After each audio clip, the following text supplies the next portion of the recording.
When I met my fiancée's parents, her mother didn't even wait for the appetizers.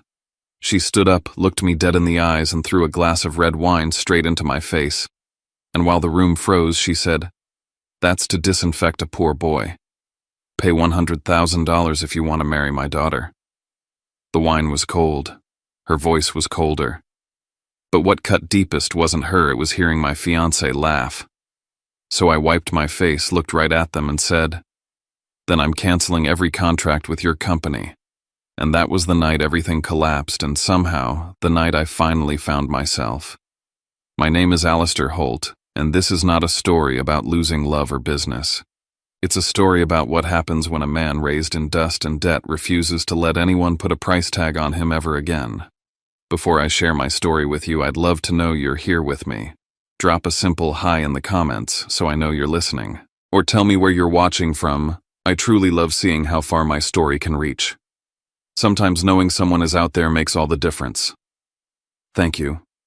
And now, let me tell you everything. And if my story touches you, even just a little, hit subscribe. It helps this channel reach more people who need a voice, a moment of strength, or simply a story that says you're not alone. I was 32 years old when I boarded the late afternoon flight from Denver to Phoenix, the kind of flight where half the passengers were business travelers and the other half were retirees escaping the cold. I stared out the window as the Rockies faded into a sheet of desert bronze, trying to steady my breathing. In a few hours, I'd be in Scottsdale shaking hands with the parents of my fiancée, Marina Whitford.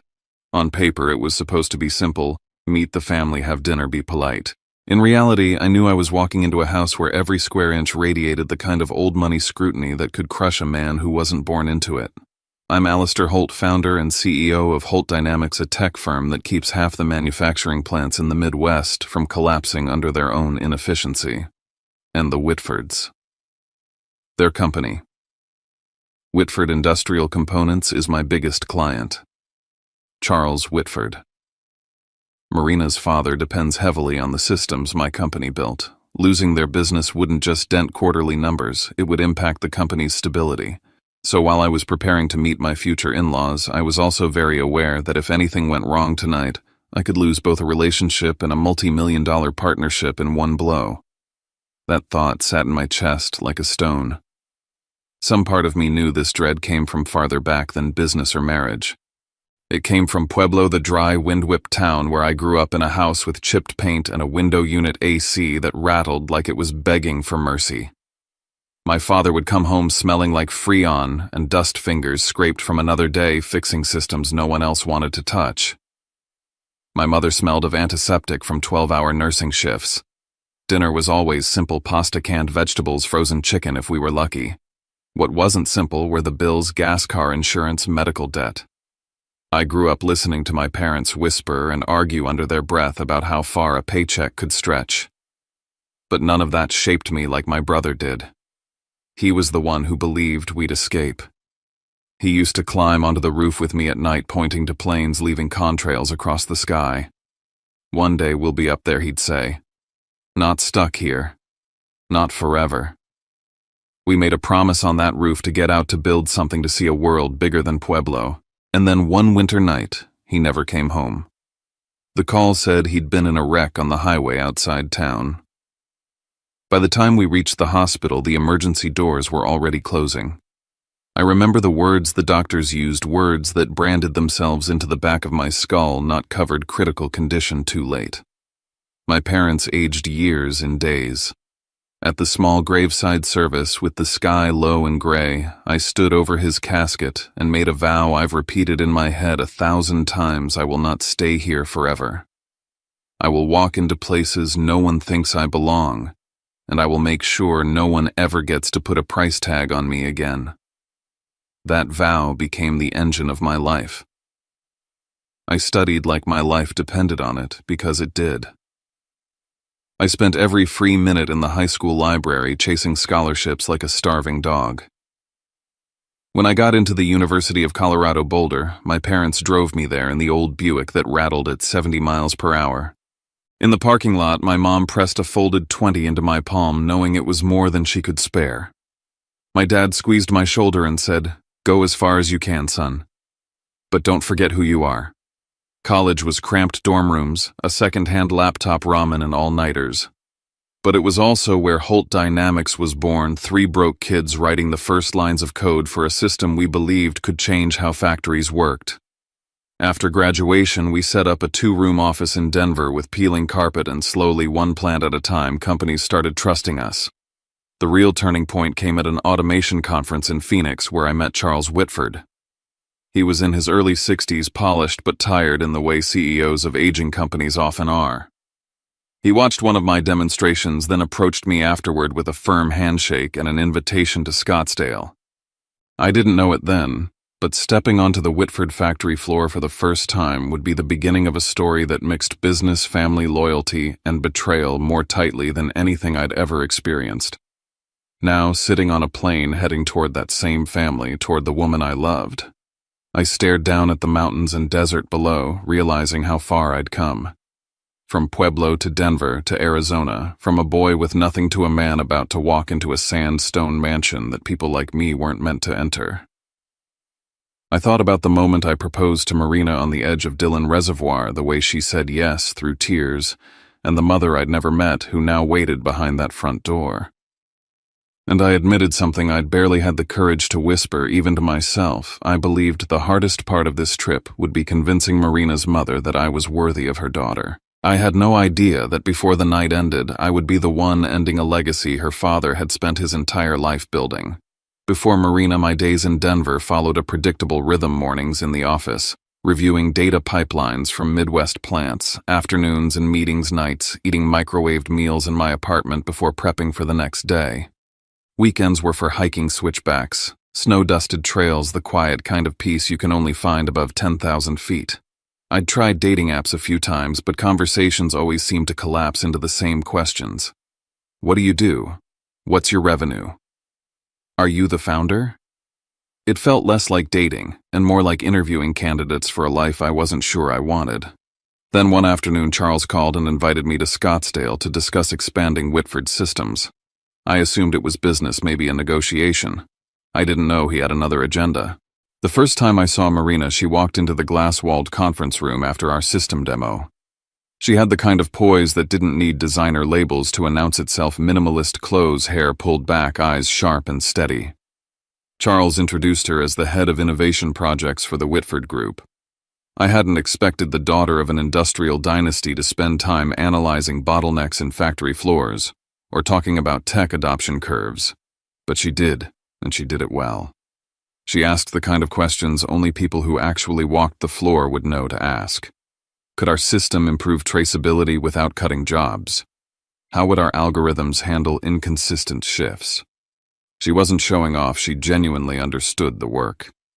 It hit a part of me that still remembered my mom bringing home stories of exhausted night shift nurses and my dad patching rusty units because small businesses couldn't afford replacements. Marina wasn't pretending to care, she cared. After the meeting, Charles invited me to dinner at a resort restaurant. Over grilled salmon and iced tea, he said casually, "A self-made guy like you. That's rare in my daughter's world."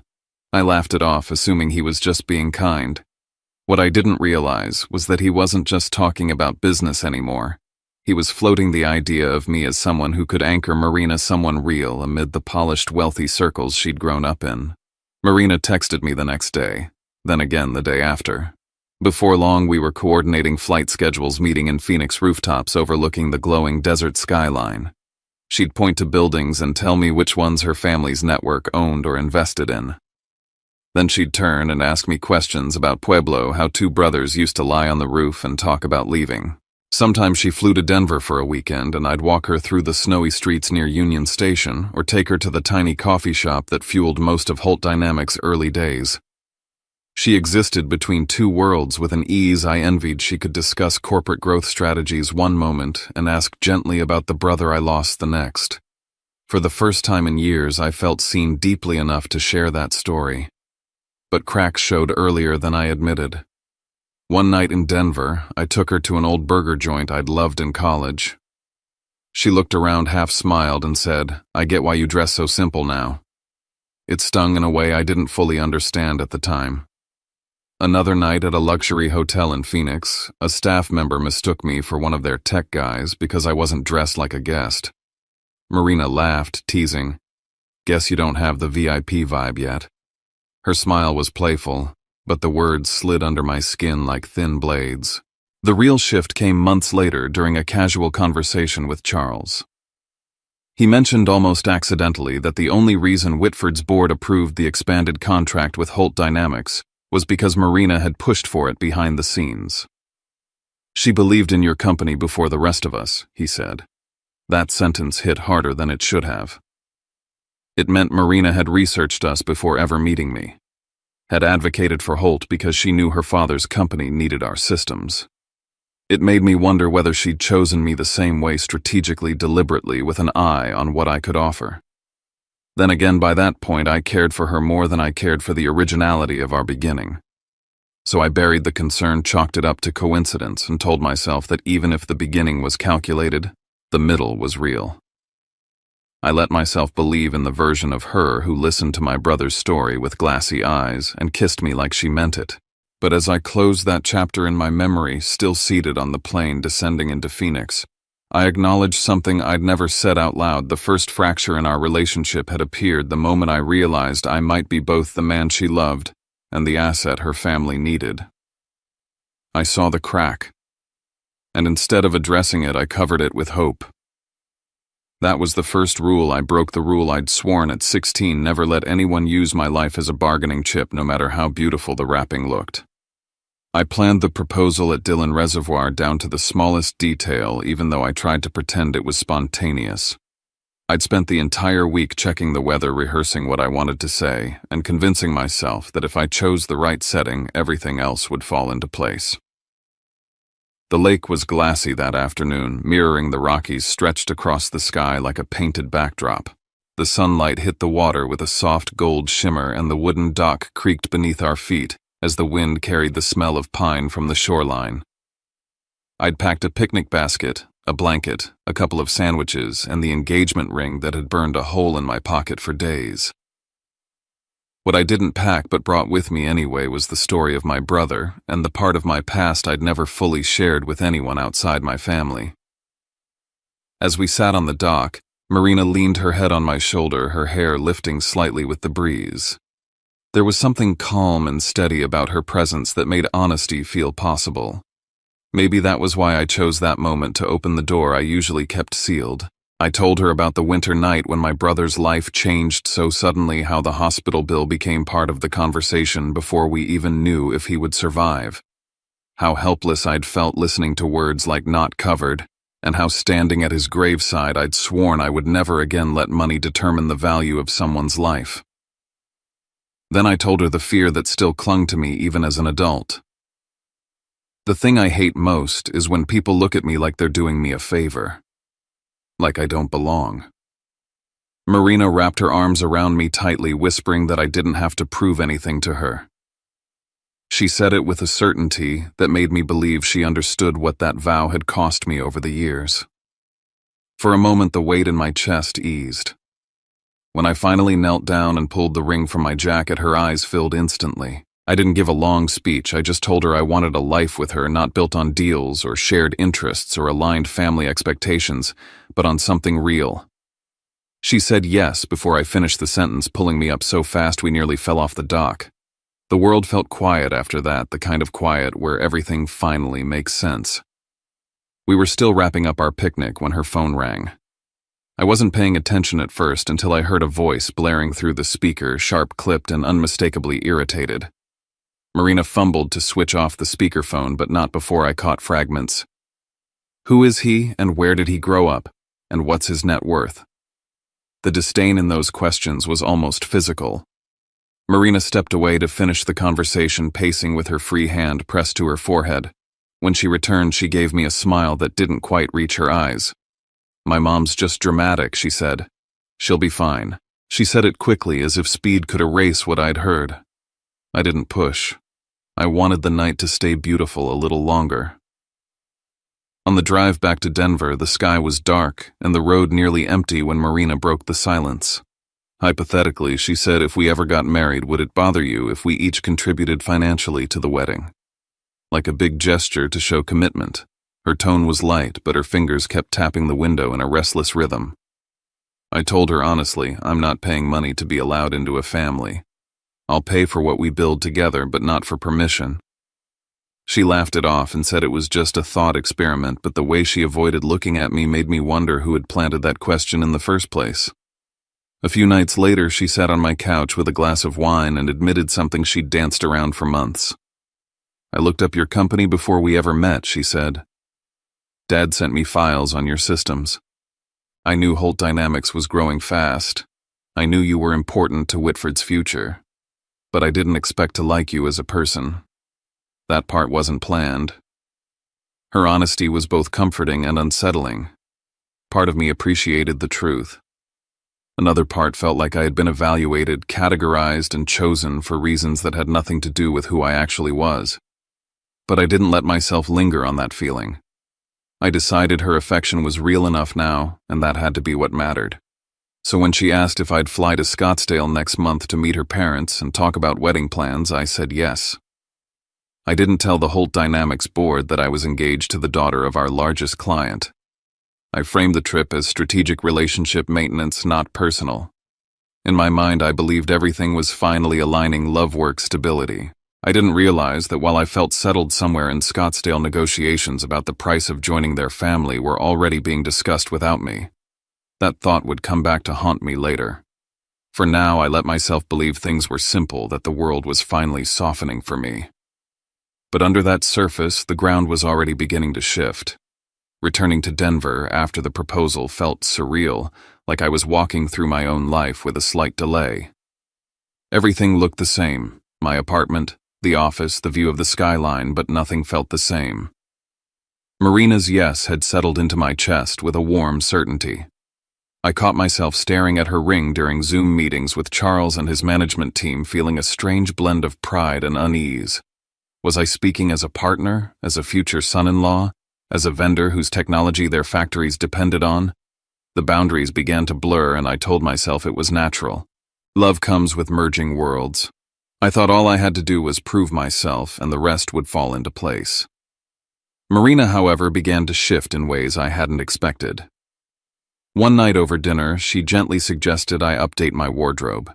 Not dramatically, just a nicer watch, a more tailored suit, fewer rough edges in the way I spoke. Mom pays attention to presentation, she explained. Once she warms up to you, everything will get easier. The implication that I needed polishing hit my pride harder than I wanted to admit, but I swallowed the discomfort.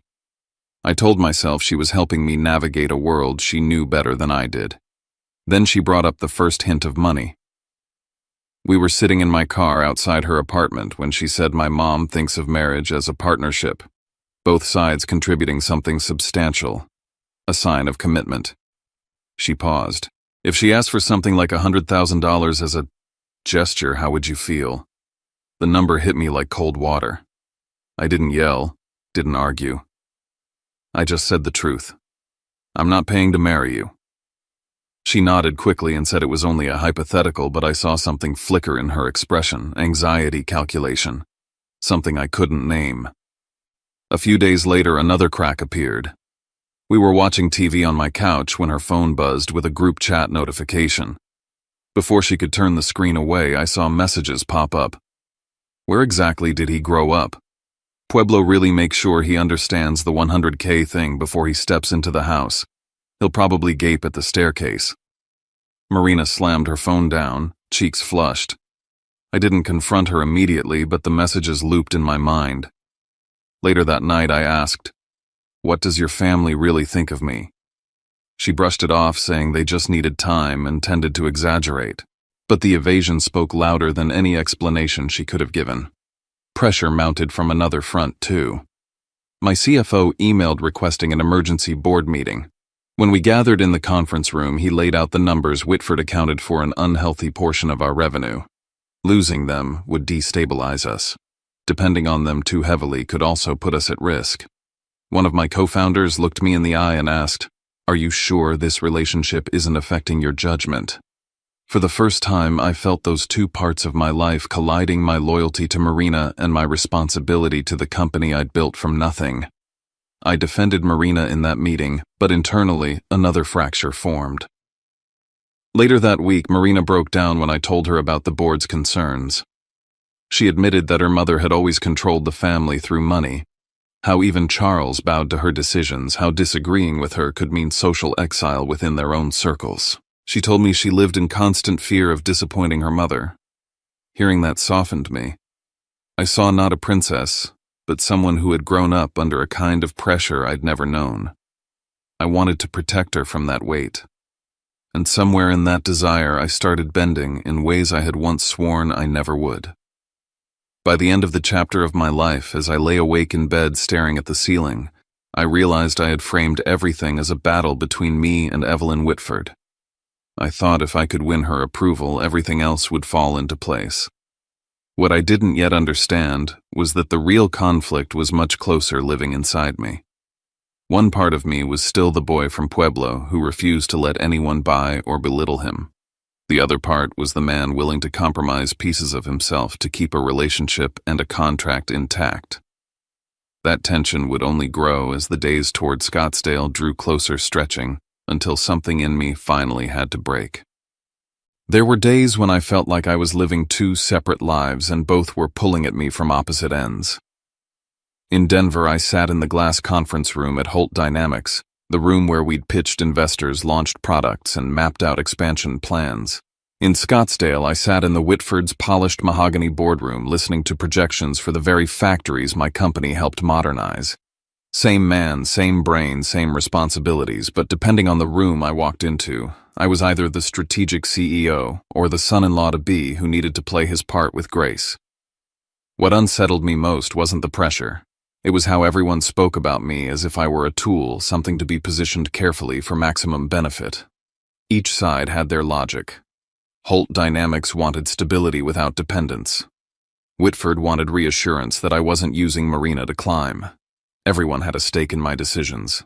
No one asked what I actually wanted. During a work trip to Scottsdale, Charles invited me to lunch without Marina. He chose a quiet country club restaurant tucked between palm trees and immaculate lawns.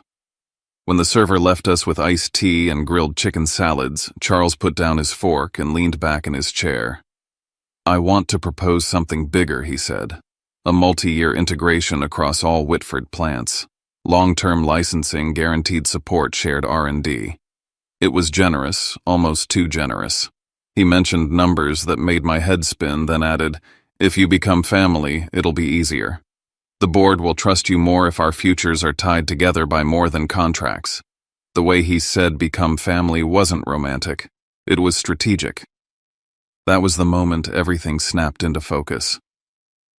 He wasn't just supporting my relationship with Marina, he was betting Whitford's survival on Holt Dynamics, and he wanted me locked into his world so tightly that I couldn't walk away without consequences. When Marina arrived in Denver a week later, she brought what she called wedding planning notes. It wasn't a notebook, it was a full binder. Guest lists, budgets, timelines, vendor options. At first I thought she was just being organized. Then I saw the line item labeled contribution from groom's side with a blank space next to it. I asked her what it meant. She hesitated, then tried to soften the blow. "My mom wants a gesture, something that shows you're committed. She thinks, a financial contribution makes everything clear and clean." "Clear and clean," I repeated. She swallowed. She mentioned $100,000. The number didn't shock me as much as the phrasing because Marina admitted it just as she had heard it, a way to disinfect a poor boy. Hearing that phrase in her voice made my skin crawl. I felt my brother's memory push its way into the conversation, uninvited and undeniable. I saw the hospital bills, the paycheck stubs, the vow I'd made at 16. Marina cried when I pushed back. She insisted her mother wasn't being cruel, she was being protective. She said if I didn't pay, her mother would twist the story so I looked like a gold digger trying to marry into the family to get access to Whitford. She said she couldn't stand the humiliation.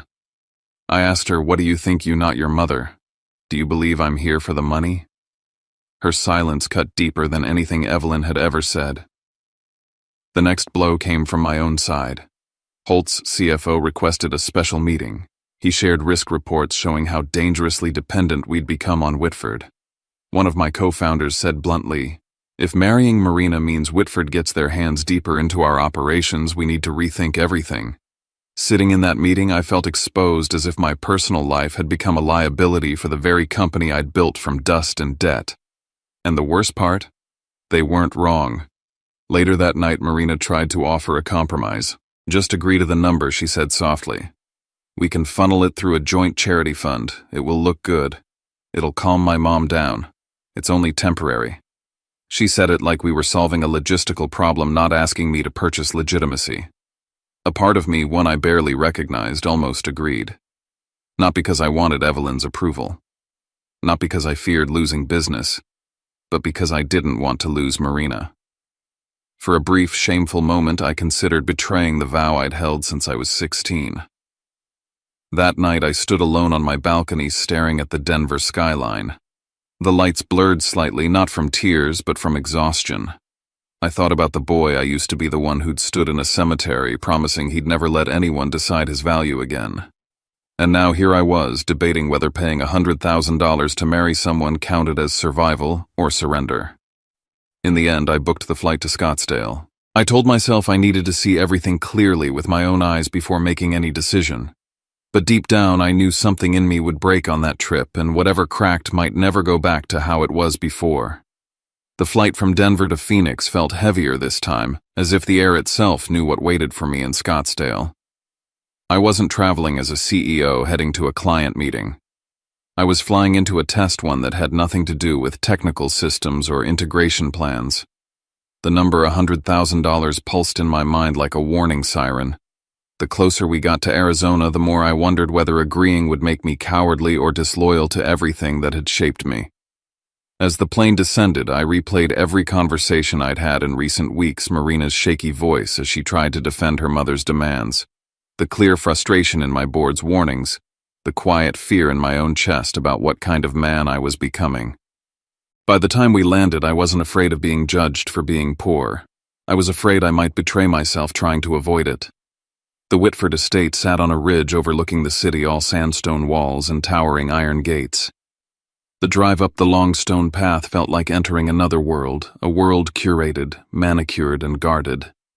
Marina waited at the front door, stepping into my arms with a familiar kiss, but her body was tense, as if she could already feel how the night would unfold. Inside, everything seemed designed to remind visitors where they stood. Sculptures on pedestals framed newspaper clippings about Whitford Industrial's golden years, chandeliers glowing with warm light. I took it all in quietly, aware of how out of place I must have looked in a house built on decades of inherited prestige. Charles found me first. He walked me through the house, pointing out artwork and talking about Arizona golf tournaments, avoiding any mention of the binder Marina had brought to Denver. When we reached his office, he shut the door, sighed, and said, "Things aren't as strong as they look. If Holt hadn't stepped in, we'd have lost more contracts than I care to admit." He smiled in a tired way. "You're the one keeping Whitford afloat, Alistair. If you become family, it eases a lot of concerns." There it was again, that word used not to describe love or belonging, but as a convenience, a strategy. It struck me how much weight he was placing on a future that wasn't his to negotiate. Then came Evelyn. We met in the living room, where she stood by a marble fireplace like she was hosting a political fundraiser. She looked me up and down, evaluating. When Marina introduced me as Alistair, Evelyn extended her hand and said Mr. Holt, correcting her on purpose. Her questions were sharp, dressed in politeness, but aimed like darts. "Is your company properly valued? What's the retirement plan for your parents in Pueblo? What liabilities would you bring into the marriage?" She spoke to me like I was a filing cabinet she needed to audit. Later in the kitchen, Marina tried to make light of it. She joked that her mom interrogates everyone, begged me not to take it, personally told me to keep the night peaceful. But when I asked her if I say no to the money, whose side are you on, she froze. Her silence answered everything. Before dinner, Evelyn asked me to stay behind while everyone else walked toward the dining room. She delivered her message without flinching. "A man who wants to marry my daughter must show he can provide." Every man before you has contributed something substantial. 100,000 is modest, symbolic, and it cleans up the imbalance of your background." Then she smiled slightly. "Consider it disinfecting a poor boy." The words hit harder because I'd heard them before from Marina, softened in retelling. Now they came sharpened, deliberate, meant to slice. My brother's face flashed in my memory. So did the cemetery. So did my vow. I stood there realizing I had only two choices: give in and lose respect for myself, or refuse and risk losing Marina Whitford and the stability of Holt Dynamics. I didn't answer Evelyn. I only said, "After dinner, I think everyone will know exactly who I am." When we finally entered the dining room, the table stretched like a runway beneath the chandelier. White linens, polished glasses, a view of the pool shimmering outside. Marina squeezed my hand under the table, trying to steady us both. I looked at the red wine in front of me, watching how the light caught the surface. Something inside me knew the night was going to spill over and nothing would remain the same after it did. At the far end of the table, Evelyn rose with her glass, and the smile she gave me, sharp, triumphant, expectant, was one I would remember for the rest of my life. The dining room glowed like a staged photograph, white tablecloth, crystal glasses, and a pool shimmering just beyond the windows. Everyone was talking softly until Evelyn lifted her chin and fixed her gaze on me. I could feel Marina tense beside me, but she didn't say anything. Evelyn opened with questions that sounded polite but landed like evaluation criteria. "Pueblo must feel very far from here," she said. "Quite a climb from repairing air conditioners to sitting at this table." Marina tried to smooth things over but never defended me. Just soft jokes. A nervous smile. Nothing more. Halfway through dinner, Evelyn stood, wine glass in hand. "We're here because Alistair wants to join our family," she said. She stepped behind me. Before I could react, the entire glass of red wine splashed across my face, ice cold, sharp, humiliating. "That," she said, "is to disinfect a poor boy before he enters this house. If you want to marry my daughter, put $100,000 on the table." Behind the ringing in my ears, I heard laughter, light, startled. Marina's, not cruel but real enough to slice through me. I stood slowly. My face was burning, but my voice wasn't shaking. "Thank you," I said. Not for the wine, but for the clarity. I looked at Charles. "Whitford has relied on Holt Dynamics for years. And tonight, in front of your family, I'm ending every active contract between us." The room snapped to silence. Marina's eyes widened.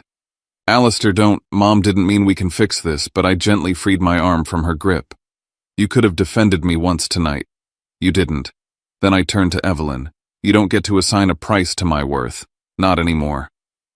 I set the napkin on the table and walked out. No one followed at first. Outside, the desert air hit my wet shirt as I reached the car.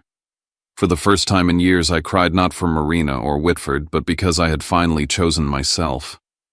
Weeks later, I announced the contract termination inside Holt Dynamics. My team was stunned but relieved. The real surprise came 2 days later. A major Midwest manufacturer, long hesitant to approach us due to our Whitford ties, signed a new multi-year deal. Whitford, meanwhile, unraveled. Their systems stalled without our updates. Clients walked. 6 months in Charles was forced out by the board. A new CEO stripped away perks, sold assets, and removed the Whitford family from daily control. Evelyn lost her social standing. Her friends drifted. She moved to a smaller home. The perfect empire she once used as a weapon crumbled from the inside. Marina reached out constantly, at first calls, texts, long messages about fixing things. I read them sometimes twice but never replied. Not because I hated her, because the silence she gave me at that table said everything. Holt Dynamics tightened its belt for a quarter, then surged forward. A Texas manufacturing group selected us as their primary tech partner, and suddenly the loss of Whitford didn't feel like a loss at all. It felt like cutting free a rusted anchor. In Pueblo, one weekend, I stopped to help a group of high school kids struggling with old laptops. One lesson became weekly sessions, and I found a part of myself I'd forgotten, someone who wanted to give, not just endure. 3 years passed. I was 35. The company was thriving. I lived simply, ran in the mornings, mentored in the evenings, visited my parents on weekends. I thought of Marina sometimes, but with distant gratitude rather than pain. One day, a letter arrived from Charles. He apologized for that night for the pressure for his silence. He wrote that my decision forced his family to face truths they'd ignored. He told me Marina was working at a nonprofit earning her life instead of inheriting it. Standing on a cliff overlooking Highway 50, I realized I'd kept the promise I made at 16. No one would ever put a price on me again. Money comes and goes. Contracts begin and end. But the moment you sell your self-respect, you lose everything. I tightened my grip on the rock wall, climbed higher, and breathed in the cold mountain air, finally knowing I owed nothing to anyone except the man I chose to be.